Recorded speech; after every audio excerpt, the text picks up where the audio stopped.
Thoth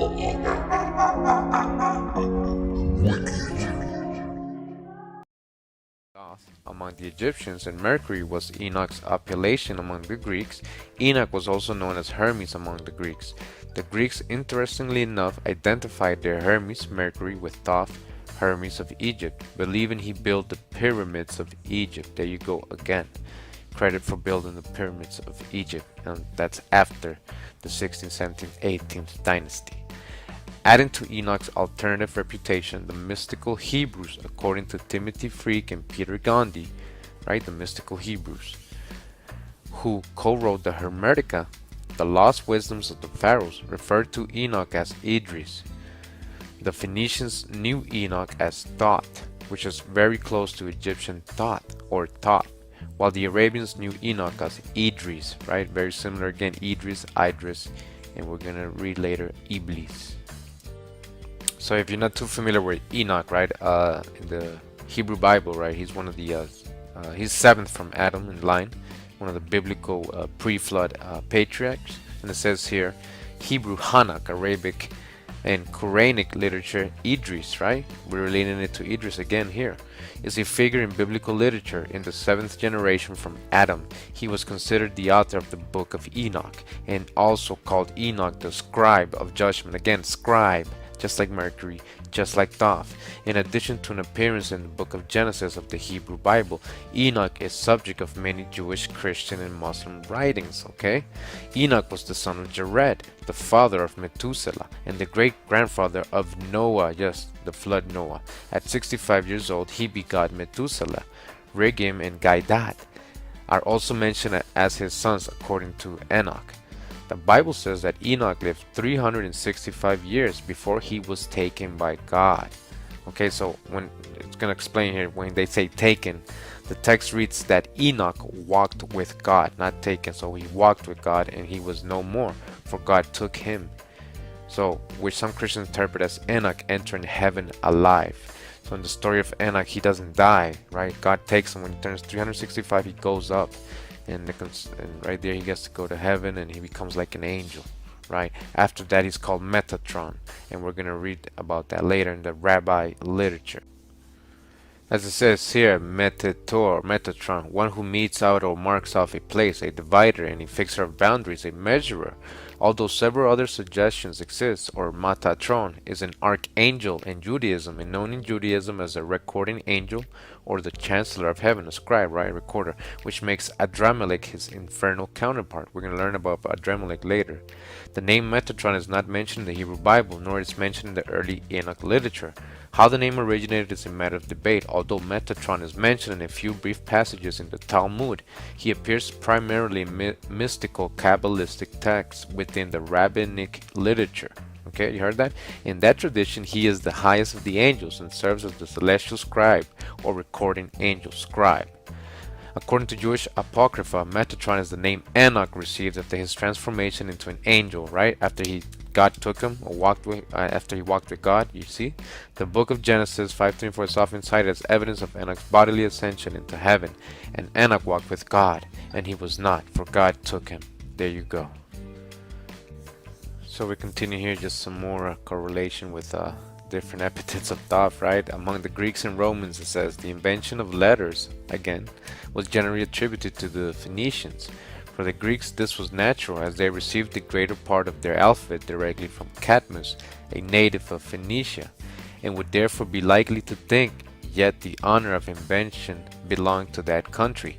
Yet it is clear that some of the most learned of the Greeks regarded Cadmus in his true light, not as the inventor, but merely as the introducer of letters. Plato expressly says that Thoth, the Egyptian, or Thoth, right, was the first to divide letters into vowels and consonants, mutes and liquids.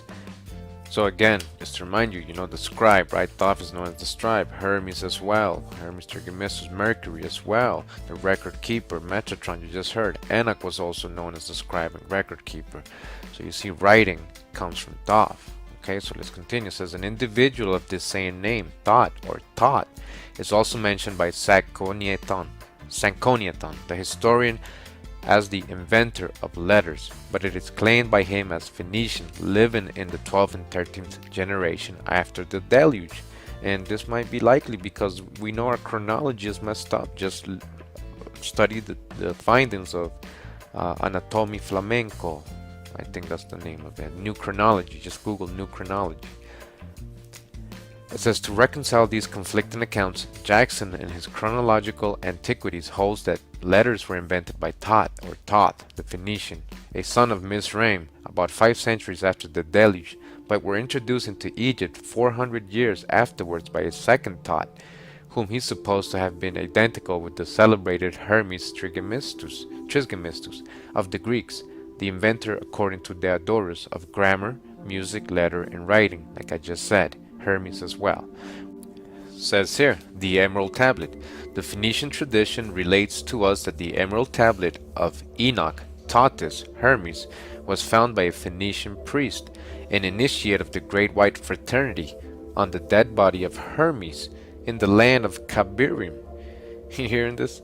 It was written by Fenach himself, or by his son Methuselah, or by one of his faithful adepts. You see what there's relating tablet to Enoch. Now we're saying the Enoch is Thoth, we're seeing the Enoch is Idris, which is Hermes. So okay, so look at all this correlation.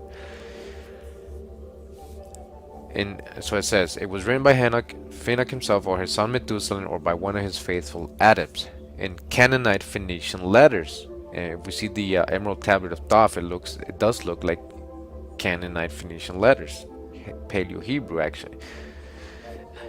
On a piece of emerald stone with the purest of gold. It contained the process of alchemy, which focused on a spiritual enlightenment. There you go again, alchemy. Through a change in the physiology of the body based on transmutation of the sexual force.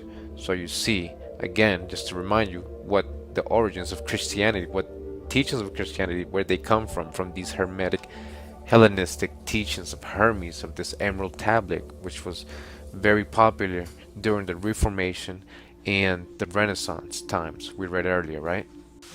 Now, since we're referencing the Phoenicians, right, we're going to continue with the Phoenicians here, and we're going to get into the Phoenix now. So it says here, Professor George Rawlinson, in his story of Phoenicia, tells us that Phoenicia derived its name from the forest of date or phoenix palms, which grew there in great luxuriance. So far so good, but whence did the phoenix palm derive its name? Horapollo says, a palm branch was the symbol of the phoenix, a palm branch. Yes, but what or who was the phoenix? Sanchomaton, or Sanchomaton, the Phoenician writer, states that Phoenix was the first Phoenician. Phoenix then was a man. Alright, so they're saying Phoenix was a man then, right? They're referencing a person. Right, the phoenix. Now, the word phoenix is the Greek form of the Egyptian term Pa-Hanok, the house of Enoch. In Hebrew, Enoch also is Hanok. Thus, the mystery of that ancient race is solved. They were the sons and descendants of Enoch and Noah and his 3 sons, who after the flood started their westward march.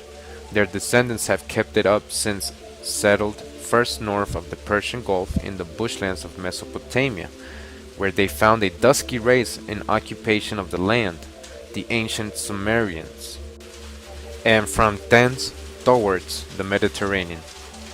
Alright, so they're saying that the Egyptians, or these people, right, the Sumerians or Mesopotamia area, are the descendants of Enoch and Noah. Well, it makes sense because we know that on that side was most of the sons of Ham, right? They are descendants of Noah and Enoch. So, is it far-fetched? No. Let's continue here.